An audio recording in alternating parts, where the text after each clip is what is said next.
মেলা শুরু শহর কেন্দ্রিক হবে না।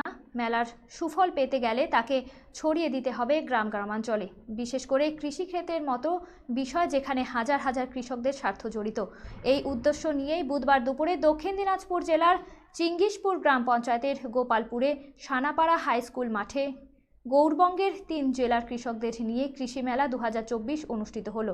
কেন্দ্র সরকারের অ্যাক্সেস ডেভেলপমেন্ট সার্ভিসের উদ্যোগে ও নাবার্ডের সহযোগিতায় এই মেলার আয়োজন করা হয়েছে। এদিন এই মেলার শুভ উদ্বোধন করেন বালুরঘাট সাংসদ সুকান্ত মজুমদার। এদিন প্রদীপ প্রজ্বলনের মধ্য দিয়ে কৃষি মেলার উদ্বোধন করা হয়। এছাড়াও উদ্বোধন অনুষ্ঠানে উপস্থিত ছিলেন নাবার্ডের চিফ জেনারেল ম্যানেজার উষা রমেশ, অ্যাক্সেস ডেভেলপমেন্ট সার্ভিসের পশ্চিমবঙ্গের সহসভাপতি সলিল কুমার জেনা, নাবার্ডের জেলা বিকাশ প্রকল্পক তীর্থঙ্কর বিশ্বাস, বালুরঘাট কৃষি আধিকারিক তনয় সাহা সহ অন্যান্য সরকারি আধিকারিক। এদিনের এই মেলা কৃষি উপযোগী নানা যন্ত্রপাতি প্রদর্শিত হয়েছিল। উত্তর ও দক্ষিণ দিনাজপুর এবং মালদা জেলা মিলিয়ে প্রায় 1500 কৃষক মেলায় অংশগ্রহণ করেছে। বিভিন্ন দপ্তর থেকে এই মেলায় 20-25টি স্টল দেওয়া হয়েছে। মজুমদার মহাশয়, সকলের কাছে অনুরোধ, একবার সকলে মিলে জোরে হাত তুলে দিয়ে ওনাকে স্বাগত জানাবেন।